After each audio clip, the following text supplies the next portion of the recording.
Hey guys, welcome to episode number 192. Today's Monday, so it's Update Monday, and I thought I'd give you guys a quick tour of the current state of the fish room. I've got a few things I want to talk about, and I'll need your opinion and your guidance on a few things as well. But we'll start here. You see I've got a breeder box attached to this 10-gallon tank. And that's filled with something called liver moss, I believe. If you know for sure, let me know. But I picked that up at auction, and there are a few cherry shrimp in there. However, actually there's one right in the front. They haven't been doing all that well. I have been feeding them flake food, like veggie flake food, very lightly. I'm assuming they pick algae mostly. But if you know more about cherry shrimp, definitely let me know. I might try to pick up more of them at some point and give them their own tank, because I think they're kind of cool. But haven't had much success with them in this breeder box so far. And this 10-gallon tank that's on my desk is holding my original black bar endlers. I don't actually have a whole lot of them in here. But those are the first ones that I picked up, so I'm hoping that I can establish this colony and make it as strong as my other colonies. But I didn't have as many of those to start with. I do have a small breeder box here with one African frog in it who needs a bigger, better home, but for right now that's kind of where he is. He was in one of the breeder boxes over here, but I've since cleaned out all of those breeder boxes, so right now they're all empty. I do have to clean them again just to get the junk out of them, and then I will be putting my fry in those tanks. But for right now, he's just kind of chilling in there. I realize he needs a 2.5-gallon tank. I just don't have one available at the moment to give him, and I would want to somehow plumb that into the rest of my system. So if you have any ideas on that, definitely let me know. This filter has been doing fairly well. As you can see, I don't have any kind of buffer pad over the top. I did pick up some what are they called? Filter socks. I picked up a couple filter socks. This is one with a drawstring, and this is kind of the bag type filter sock with the round opening, and I believe those are about 200 micron. I tried placing those over this this return line, and it clogged up in about a day or two, which I wasn't very happy with. The filter pad over the top seemed to work a little bit better, but I have it all kind of pulled apart right now because I do have to clean this filter floss and just clean up the filter a little bit, but those things will be returning. I did put my crayfish in their floating traps in here, and they're doing fairly well. I've been feeding them like every other day, and I did notice some of them were able to escape, so I did plug the hole a little bit in the top, but they're doing well. They molt all the time, and I'm hoping to get some baby crayfish from them shortly. But one of the major problems I actually want to talk about right now are my overflows. As you can see here, I've got my elbow, and I've got a little potted plant, those plastic plants, and then some netting material over the entrance to that. And that's worked fairly well, keeping the large fish away. And this is just a screen to keep the plants away. If you look down here, I've got another version. I've just got my feeding ring that sits around it to keep the plants away. And over here, I have another one that's kind of hacked together with just some, screening material. But what I have noticed is around 1 or 2 fry a day from each of these various tanks. And it's probably different every day, but at least 1 or 2 fry a day end up in my filter, and a lot of them actually escape my filter and have ended up in my sump tank.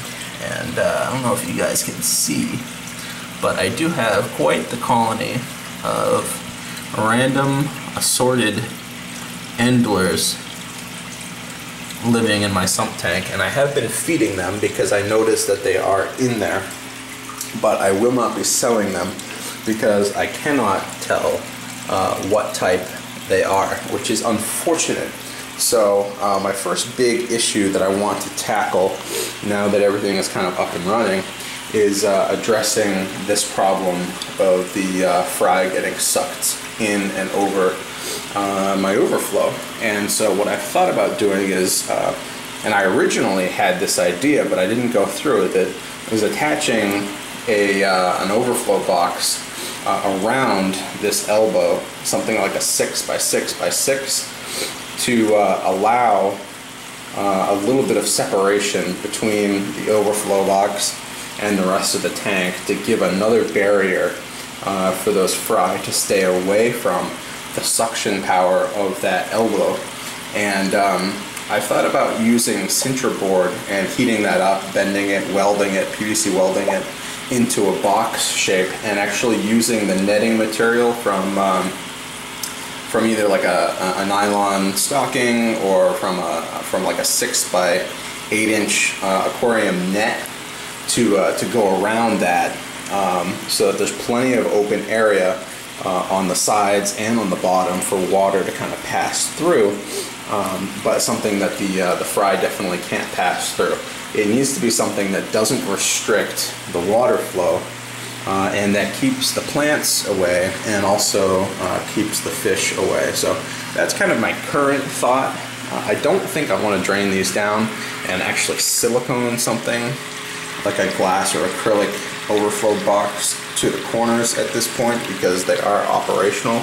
I was thinking about maybe just clamping that Sintra to the side here and allowing that 6x6x6 box to just kind of keep everything away. But let me know what you guys think about that.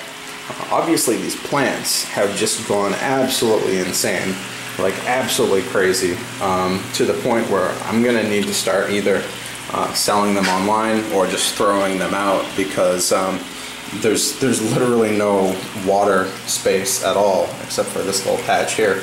The plants have just completely taken over. I do have the frog bit. I do have some duckweed in this tank, not in all of the tanks. I do have what appears like dwarf water lettuce, but if you guys know for sure, definitely let me know. There's some in this breeder box. There's a lot in this breeder box and more in this breeder box. I've tried to separate it as best I can. You can see the roots down here are definitely water lettuce roots, but they've stayed relatively small, so I'm hoping that it is dwarf water lettuce. And I have no idea what this plant is. If you guys can see that, it's got leaves that are a little fuzzy and they seem to kind of string together. So like this is one piece. I don't think it's a Zola, but it might be something similar. Definitely another pond plant, but it isn't duckweed. It's not doing so well in this breeder box, so I might move it over into one of these that have a little bit more light. But I'm going to try to separate these plants as best I can. Maybe keep one species of each one of those floating plants in each one of these tanks, and then start posting those for sale. But you can definitely tell that they have taken over. The algae problem is completely gone inside the tanks. These breeder boxes are a different story. I do need to scrub them down. And one other thing I have been thinking about is hooking up something to allow me to use a siphon, an aquarium siphon, a little bit more effectively in these tanks. You can see there's quite a bit of fine debris on the bottom. You know, I've been racking my brain with the easiest way to get rid of it, and I think it is a siphon hose still. And what I was thinking of doing is put in like an 1¼ inch pipe, starting it here, putting a T here, and maybe an elbow here, and bringing it all somewhere towards the middle, and then down to the floor into perhaps like a 5-gallon bucket, allowing me to just siphon into the elbow or the T, and allowing all of that water to drop down into a bucket, which I can then toss out. That way all of my heavy debris is not clogging, my filters or my pumps, and instead is just dealt with as it should be. But the fish are doing well. I think when I get the overflow problem solved, I'll see quite a bit more fry in these tanks, and then I just have to start catching them and putting them in the breeder boxes. I haven't been grabbing the females, the pregnant females, and putting them in the breeder boxes, but that's something that I will be doing here shortly as well.